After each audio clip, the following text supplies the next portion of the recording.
Weekend के वार पे तुमसे ये चीज़ पूछा जाएगा। तुमको पता है कि अभिषेक की मम्मी का रोने का रीज़न सिर्फ़ यही था कि जब वो ईशा के मुनव्वर का बहुत ही ज़्यादा अगर तुमको इतना ही बुरा लग रहा है उस लड़की के लिए, तो ईशा को पता है कि हाँ, अभिषेक मेरे पीछे है, तो वो तो मेरे लिए कर। Hello Muskan, welcome to Telly Chakkar. Hi, thank you. कैसे आप? बहुत अच्छी, थैंक यू। जब अभिषेक बिग बॉस के घर में आने के लिए तैयारी कर रहे थे तो आप उनसे मिली ही होंगी, तो उन्हें आपने क्या क्या सलाह दी और क्या आपको पता था उनके ऑडिशन के बारे में?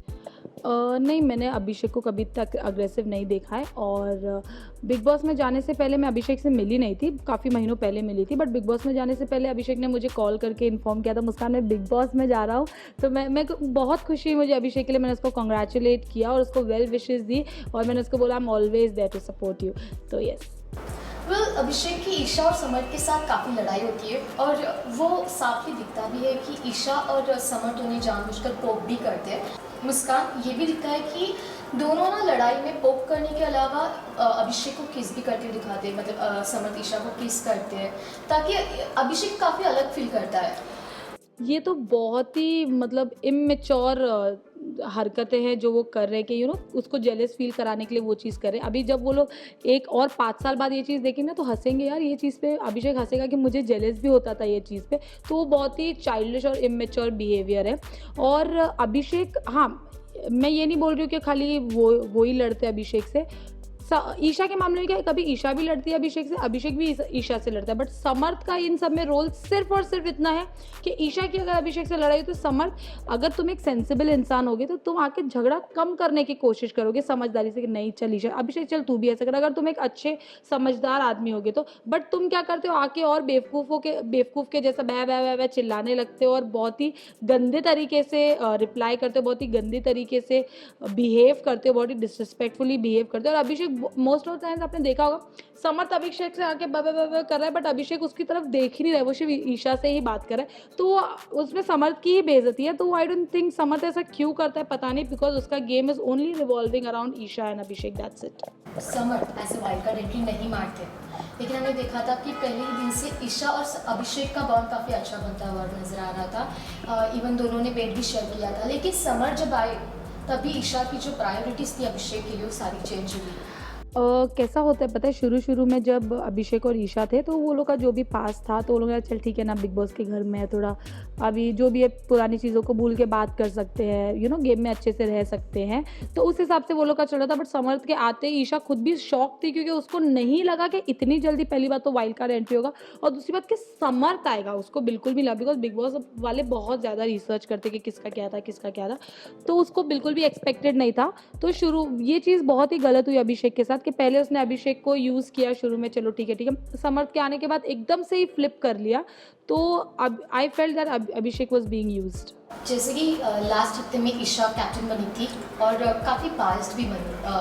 काफ़ी बहुत ज़्यादा बायस्ड, बहुत अनफेयर, बहुत ही बेवकूफ़ों जैसा डिसीजन उसने लिया है। चलो ठीक है, उसने रूल ब्रेक के हिसाब से राइडर को नहीं निकाला, उसने ऐश्वर्या को निकाला, ठीक है, चलो वो थोड़ा डाइजेस्ट करने वाली चीज़ थी कि अपना पर्सनल चीज़ तुमने देखा, वहाँ पर कुछ ऐसा कंपटीशन का कुछ नहीं देखना था। बट जो नॉमिनेशन का टास्क था उसमें तुमको क्लियरली दिख रहा है यार, तुमको ये भी नहीं है कि ये वीकेंड के वार पे तुमसे ये चीज़ पूछा जाएगा।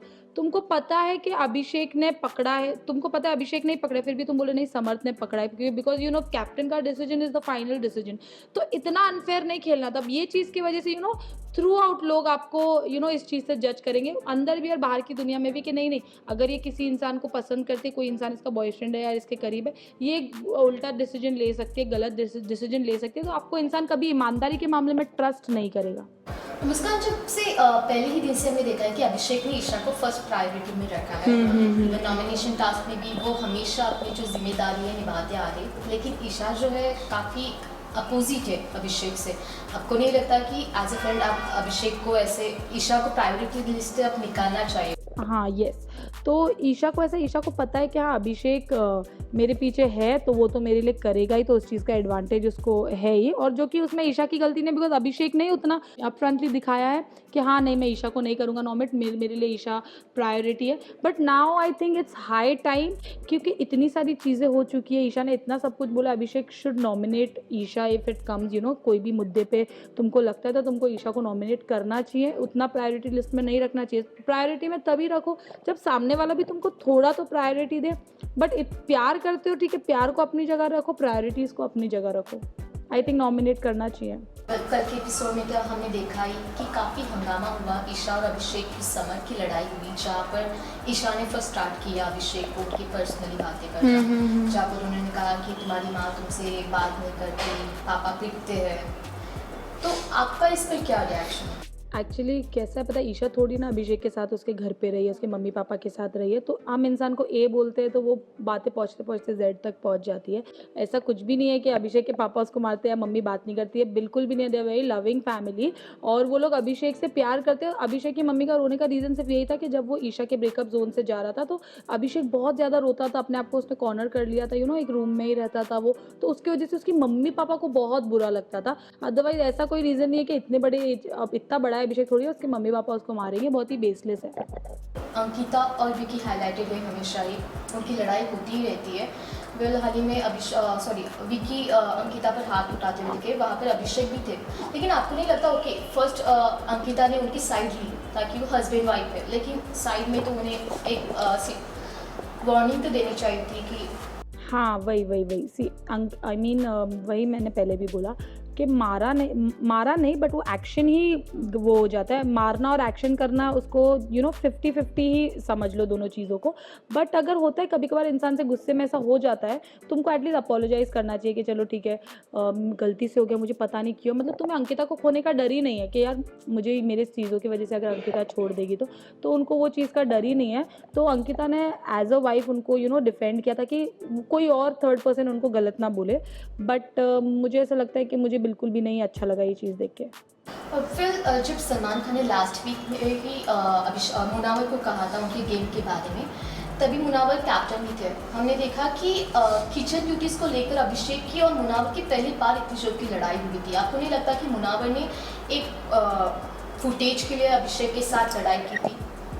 नहीं, मुझे ऐसा लगता है कि फुटेज के लिए नहीं बोलेंगे, बट हाँ, कैप्टन बनने के बाद और अंकिता एंड विकी का जो ट्रीटमेंट का मैटर था जिसकी वजह से अंकिता बाहर से इन्फॉर्मेशन ले रही थी, उसके बाद मुनव्वर का बहुत ही ज़्यादा ताव वाला एकदम बॉसी नेचर वाला हो गया था। वो चीज़ देखने को मिला था कैप्टनसी के टाइम पे। He was being very bossy, he wasn't being fair और लीनियंट, बिकॉज अगर तुमको कोई चीज़ की पावर मिलती है ना तो वो पावर के साथ तुमको थोड़ा हम्बल रहना पड़ता है। तुम एकदम बॉसी हो जाओगे, एरोगेंस दिखाओगे, तो वो चीज़ मुनव्वर ने की थी।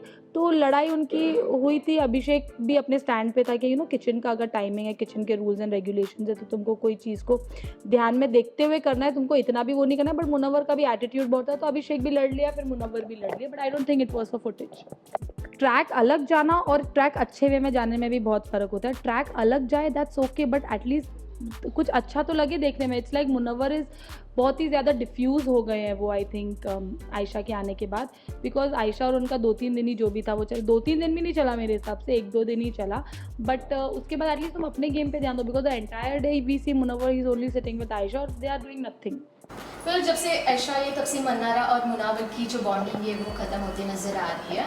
और मन्नारा, ऐसे लोगों का मानना है कि मन्नारा मुनावर के प्यार में है, इसीलिए वो ज़्यादा लोगों का मानना सही है, because Mannara feels for Munawar, but वो खुद भी ये चीज़ उन्होंने कभी एक्सेप्ट नहीं करी है। Because as a girl majority लड़कियों को ऐसा होता है, मैं सबकी नहीं बोलूँगी बट 99% लड़कियों को ऐसा होता है कि लड़का फर्स्ट मूव करे। तो मनारा भी ऐसी लड़की कि she doesn't wants to make the first move. Munawar को समझ रहा है कि Mannara likes him, has feelings for him, but Mannara भी अपने मुँह से कभी नहीं बोलेंगी, बिकॉज एक एम्बैरेसमेंट होता है, क्योंकि मनारा को पता चल गया कि he has a girlfriend outside. तो उनको वो चीज़ का भी बुरा लगा। तो बट अभी क्या कर सकते, जब तुम ऑलरेडी तुम किसी को पसंद करने लगते हो, फिर उसके साइड से वो इंपॉर्टेंस नहीं मिलती है, तो तुम हर्ट हो जाते हो। तो वो जो हर्ट हुई है मनारा, ये सारा उसका रिएक्शन है जो अभी हो रहा है 2-3 दिन से। कल जब नाविक बाहर हुए थे तभी उन्होंने अभिषेक की तारीफ भी की थी, उन्होंने अपनी फीलिंग्स भी शेयर की थी, कहा था कि अभिषेक बाइसेक्सुअल है। No no no no no no no, ऐसा वो उन्होंने नहीं कहा था मेरे हिसाब से। No, Abhishek is not a bi, he is a straight person, he is only interested in women. So Navid को शायद ऐसा उन्होंने फील किया था, यस वही उन्होंने फील किया होगा, बट अभिषेक ने कभी ये चीज़ बोली ना, अभिषेक ऐसा नहीं है। उन्होंने फील इसलिए किया होगा बिकॉज अभिषेक उनको पता है कि Naved is interested in two guys, तो उन्होंने उनको रिस्पेक्टफुली एक अपने तरफ से लाइन ड्रॉ की, बट अपने रिस्पेक्टफुली उनके साथ मस्ती भी करते थे, मजाक भी करते थे, बट उन्होंने कभी उनको वैसे होप्स नहीं दिए हैं। तो आयशा की बात की जाए तो अक्सर ही जब से आई है नाजिला का नाम लेती नज़र आ रही है, लोग भी अभी काफ़ी इरिटेट होते नज़र आ रही है कि वो हमेशा ही नाजिला को क्यों ला रही है शो में। बिकॉज वो बाहर शायद उनसे मिल के आई है, और येस आई डोंट, अगर तुमको इतना ही बुरा लग रहा है उस लड़की के लिए, तो तुमको फिर मुनव्वर के साथ वो जो तुमको वो अट्रैक्शन जो हो रहा है मुनव्वर के साथ, और जो भी लव एंगल तुम्हारा चल रहा है थोड़ा बहुत काइंड ऑफ, वो नहीं चलना चाहिए। अगर तुमको उस लड़की के लिए इतना ही बुरा लग रहा है, तो तुम एज अ ह्यूमन तुमको थोड़ा बुरा लग रहा है, 2% बुरा लग रहा है, बट 98% तुम अपने मन का करो, जो कि हर इंसान सेल्फिश होता ही है। तो येस, आई डोंट थिंक उसका नाम लेके करना चाहिए, बिकॉज कोई मतलब नहीं है उसका नाम लेके। तुमने 2-3 बार बोला I really feel bad for that girl, I really feel bad for that girl, but तुम्हारे बोलने से कुछ नहीं होता है। उससे मतलब तुम ऐसा सोचो कि मेरे ऐसे बोलने से शायद मैं एक अच्छी लग रही हूँ, और मैं एक लड़की को सपोर्ट करने वाली लड़की लग रही, but I don't think it is required. अगर नाजिला का ऐसा कुछ होगा, बिग बॉस वुड वांट, वो उनको खुद लेके आ जाएंगे शो में, but I think they should stop taking a name as of now. Well, audience के हिसाब से ना एक बुली गैंग बन चुकी है, विकी, समर्थ, ईशा और मन्नारा, जो हम देखते हैं कि वो सामने वाली टीम को पोक करती है या कुछ ना कुछ तो पर्सनली बातें करती है। आपने कभी फील किया है? फिलहाल इन दिनों तो विक्की तो ऐसा नहीं कर रहे जान के पोक, बट बाकी के जो लोग हैं, जो समर्थ वगैरह है, वो समर्थ तो पोक करता है, ये समर्थ है, निशा और मनारा भी पोक करती है काफ़ी हद तक, बट विक्की का गेम बहुत ही ज़्यादा डाउन है अभी, तो वो पोक वगैरह नहीं करते, he is just a part of all this chaos. फिर लास्टली आप आपके फैंस को क्या मैसेज देना चाहोगे? मैं ये बोलना चाहूँगी, बिग बॉस से रिलेटेड बात करें तो उसके लिए ही बोलना चाहूँगी कि अभिषेक मेरा दोस्त है, मैं चाहती हूँ वो जीते, और आप उसको बहुत सारा प्यार देना, बहुत सारा उसको वोट करना और उसको जिताना।